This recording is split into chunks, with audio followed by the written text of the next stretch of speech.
Tim? Thank you, Mayor Cheney. During the committee process, and I sat in on both Public Works, Finance, and Admin, I made a comment about the hazardous waste disposal. And I noticed in Appendix A of the handout that we received in our packet, item 6 states that convenient access to the hazardous waste facility is one of the strengths, and I disagree with that. I don't think it is convenient to take our hazardous waste out to the landfill site on Saturday onlys, or only on Saturdays. And my comment during the committee process was, would it be possible to, when we develop the recyclable center, to collect hazardous waste there on longer hours of operation. I'm just making a comment. I'm not necessarily expecting a response back. I personally don't think it is convenient to take hazardous waste out to the landfill site. And unfortunately, because it's inconvenient, in my opinion, I think that a lot of hazardous wastes are getting put in garbage cans, thrown alongside of the road, and disposed of in any other number of ways. And I did take note of that, Tim, and when we're looking at that expansion at the recycling center, that'll be something that I look at. Great. Appreciate that. Thank you. Tom? Thank you, Madam Mayor. I'm very interested in making sure that the pricing structure that we have in the city continues to strengthen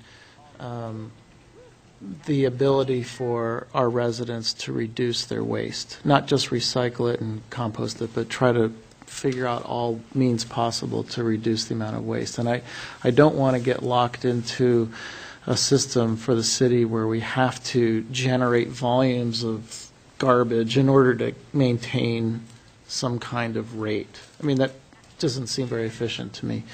I know that right now we have a billing system so that residents can choose to have 0 cans per week, and that's the one that I personally choose. My family generates the non-recyclable, non-compostable trash that would be smaller than the size of that container on a weekly basis. So we just don't, I wouldn't know how to fill up a 35-gallon container on a weekly basis, even if I stopped recycling and composting. I wouldn't know what else to put in there.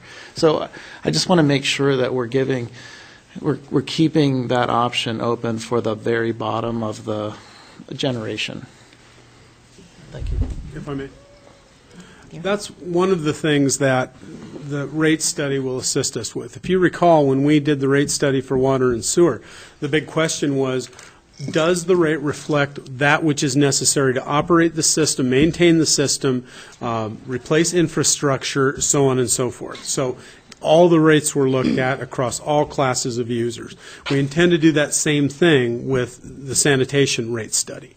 So just as you say, Tom, if you got someone who generates very little garbage, there's still a social benefit to having a clean city and so on and so forth. So instead of just choosing a base rate that looks good on paper, hopefully we will have a methodology to say, okay, we need this amount of money just to operate the system.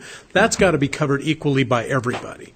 Then there's the volume-based component of that, just like in water, where if you want to use the system more, the fee reflects your use of the system. So I agree with you 100%. And as Tim and Don and I have been working at developing, assisting Tim in developing the strategic plan, that's always been one of the main conditions, is we don't want to back off from the pay-as-you-throw system that essentially encourages a lower volume of garbage and higher volumes of diversion from the MSW stream.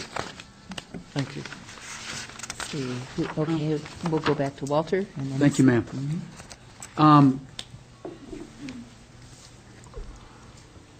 I was in Lewiston when they went to totes. Must have been 19 mid-'80s, I guess, best I remember, and have a daughter that lives in Meridian. When they went to totes in the past year or so, I understand concerns about inviting volume and not inviting and pushing people toward recycling. I can appreciate that.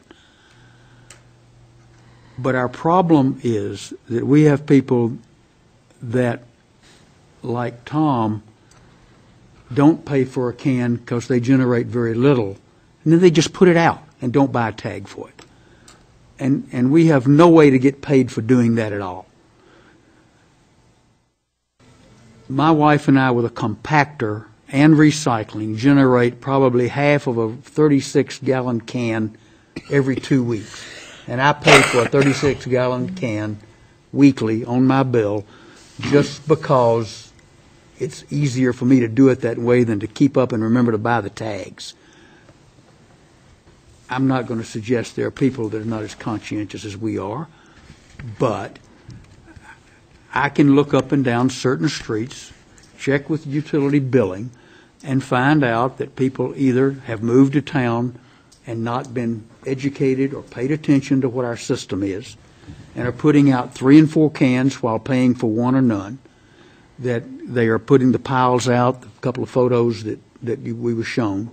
I just think we've got a system that does not do what Gary says the previous councils have directed staff to do, which is to maintain a clean-looking, trash-free community. We're not doing a very good job, not to mention the fact that we're getting hit for over $100,000 a year in lost revenue.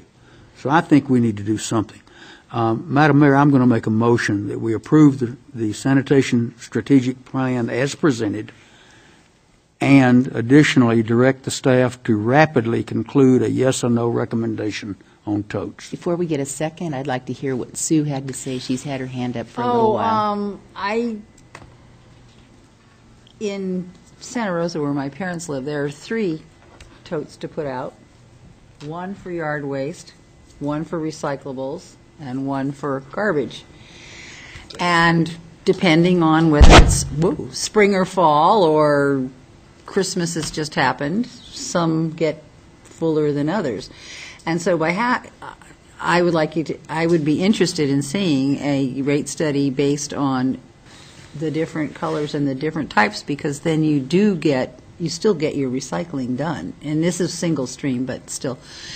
And I saw in your presentation that you had microchips or little something scanner, something that would be on the totes. Radio frequency. Chips, yeah. Okay, I guess what I'm thinking about is that if someone doesn't produce a lot of waste, if they put their can out every second week, that the scanner would just only bill it for when it's out. I'm thinking that's a possibility. But I understand your base level system, but this is not encouraging too much volume. But that's why I'm really in favor of doing this study and looking at all these possibilities, because I think it could work. Gary, you had a response to that? Exactly. You've hit the nail on the head.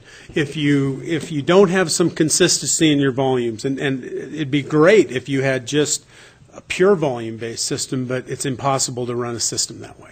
So we just have to see how it worked. The more fluctuations in the volume system, the higher your base rate has to be. So those are the considerations. Hopefully the rate study will help us with that.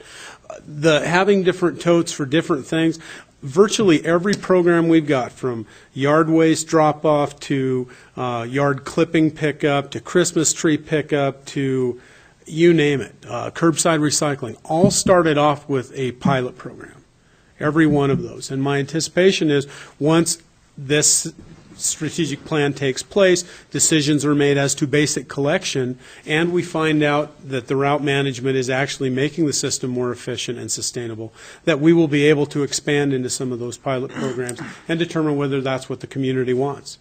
as Tim will tell you, I'm sure that's the exciting part of being a solid waste manager.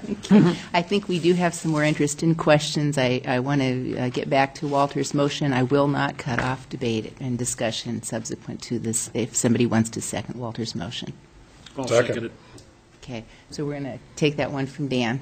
Walter's motion, Dan second, and continued discussion, Wayne. Oh, I would just, we need to move forward with this. There's no doubt in my mind.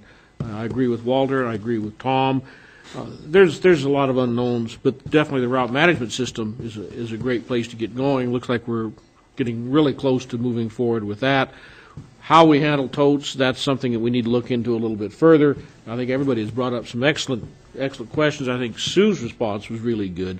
And I had made that comment at the committee meeting also, is by being able to read each separate one and bill in that manner. But then at the same time, we get down back to the base fee. So this is what the rate study is going to tell us. So we have a lot of unanswered questions. We don't have answers. We don't know what we don't know yet. So we need to move forward. Other discussion or comments? I actually have 3 questions.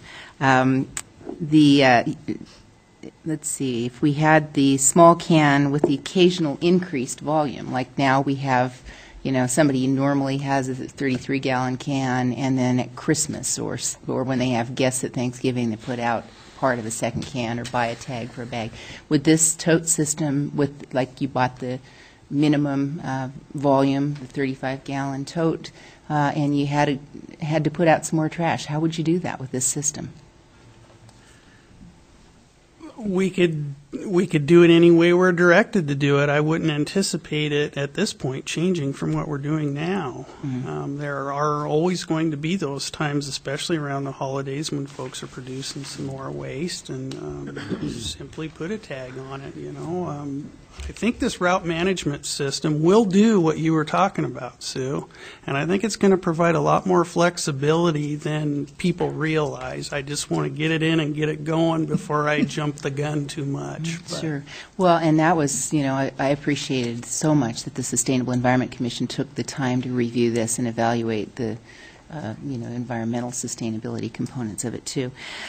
Second question is, does the expansion plan for the recycling facility contemplate expansion of the composting facility? I know we recently did some fixing of a collapsing wall and adjustment of the access to the parking lot. And that phase of those plans have already been done. Mm-hmm. I think originally they called for 3 containers, but when they redid the wall and offset the containers so they weren't having to move the front one to get to the back one, that was one phase of that plan, which I didn't point out was already done here several years back. And the people at that facility feel that that's sufficient to meet their needs now and in the foreseeable future for composting?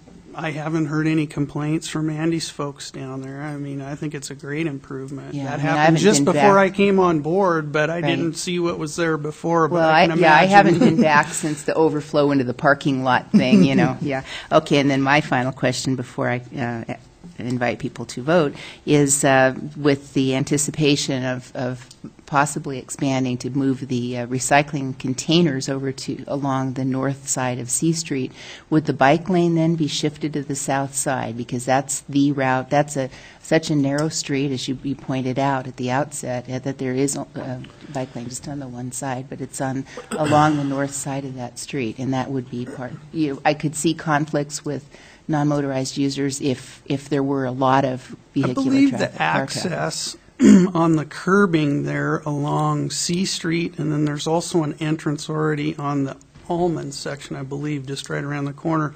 Those are already in place. So I don't know that any of that would have to be changed. I don't want to answer that because I'm not entirely sure, but I wouldn't anticipate that anything along the street would have to be changed. Okay, so there would just be the 2 entrance points. It wouldn't be sort of like we see in front of the junior high where we're worried about. And those entrance points, conflicts. like I said, are already formed and in place. Right, It but would they're just not be used. Development within the lot, so yeah, Right. there would be maybe some. I know they're physically there, but they're not being utilized for that purpose, and I could see a lot of motorized vehicular traffic and potential conflict. So. And I don't know that I'm the best to answer that, so if Gary can add to that. Yeah, I would just say, you're exactly right. As it's being used and you have more use of it in traffic, we would ask the engineering staff to take a look at it, and wherever's the safest place to put it there. Okay. Okay, so we have any other discussion before voting? Perhaps thank you just both. one Tim? comment, Mayor Sure. Cheney, thank you. On the subject of the totes, my wife lives in Spokane, and you are correct, they have that tote system up there, and she absolutely loves it. So I have firsthand knowledge with how it works and how efficient it is. I don't know whether their trucks, though, have an onboard computer to determine what sort of cans are being, or what sort of amounts being put out. And then on the recycling center, the yard recycling center, I use that facility a lot. And personally, I think either a more frequent dumping of the huge containers would be helpful, or another container site would be helpful. Okay. So we have Walter's motion and Dan's second. Does anyone need that repeated before voting? Anybody? Okay. Seeing no one say yes, then we'll start the roll call vote with you, Tim. Aye. Aye. Aye. And I. That motion carries. Thank you, Tim and Gary. Appreciate your report.